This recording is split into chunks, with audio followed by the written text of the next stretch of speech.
எல்லாரும் நல்லா இருக்கீங்களா? ஒரு 2-3 பேர் கமெண்ட் செக்ஷனில் கேட்டிருந்தீங்க, என்னங்க காலங்காத்தாலே வாட்ச் கட்டிட்டு தான் சமைப்பீங்களானுங்க. எனக்காக 17 மணி நேரம் என் கூடயே இருந்து மோட்டிவேட் பண்ணுற ஒரே விஷயம் என்னோடய வாட்ச் தாங்க. இன்னும் நீ இவ்வளோ ஸ்டெப்ஸ் தான் நடந்திருக்க, இன்னும் கோல் அச்சீவ் பண்ணல, இன்னும் நடன்னு ஒரு உந்துகோலாக இருக்கிறது அதுதாங்க. காலையில் எடுத்து கட்டினாங்க, நைட்டு தூங்க போகிறப்ப சார்ஜ் போடுறதுக்காக கலட்டுவேங்க. ஆனால் ஸ்ட்ராப் மட்டும் கொஞ்சம் வித்தியாசமாக வாங்கி வச்சுருக்கேங்க, கலர் கலராக. எனக்கு கொஞ்சம் அப்பப்போ மாற்றணும்னு தோணும். அதுக்காக இந்த குட்டி பையனோட ரவுஸை பாருங்கள், காலங்காத்தால ஸ்கூல் போகிறக்கு முன்னாடி. நீங்களே கேளுங்க என்னென்ன பேசுறான்ட்டு. Lemon rice பண்ணட்டா? என்ன வேணும்? கிரீன் ரைஸா? கிரீன் ரைஸ்னா என்னது? சோயா புட்டா?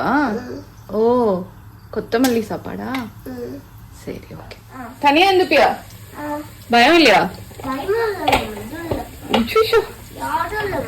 சரிங்க. முந்தின நாள் நைட்டு தலையெல்லாம் பிச்சுட்டு ஒரு மெனுவை பிளான் பண்ணி வச்சுருப்போங்க. இந்த குட்டி பையன் காலையில் எழுந்திரிச்சு வந்து, அம்மா அந்த க்ரீன் ரைஸ் பொட்டேட்டோ சோயா போட்டு பண்ணிவிடுங்க அப்படிங்க வருங்க. நம்மளும் என்ன பண்ணுவாங்க, பையப்புள்ள கேட்குதுன்ட்டு ரொம்ப ஆசையாக அதையும் பண்ணியாச்சுங்க. அடுத்த டைலாக் என்னன்னாங்க, இன்னைக்கு ஸ்கூல்லேருந்து அப்படியே பார்க்குக்கு போய் சாப்பிட்ற பிளானுங்க. லயா குட்டியும் வரணுமாமாங்க. அவளுக்கு ஸ்கூல் இருக்குன்னதுக்கு இவனை பார்க்கில் கொண்டு போய் விட்டுட்டு அக்கா கூட்டிகிட்டு வந்துருங்கம்மா, நான் தைரியமாக இருந்துக்குவேன், எனக்கு தைரியம் சொல்லி அனுப்புகிற அளவுக்கு பெரிய ஆள் ஆயிட்டாருங்க. லயா குட்டி ஸ்கூலில் இன்னைக்கு ஸ்போர்ட்ஸ் டே இருக்கனாலேங்க சூடாகவே சாப்பாடு எடுத்துகிட்டு சொல்லிட்டு அவளுக்கும் பேக் பண்ணி எடுத்தாச்சுங்க.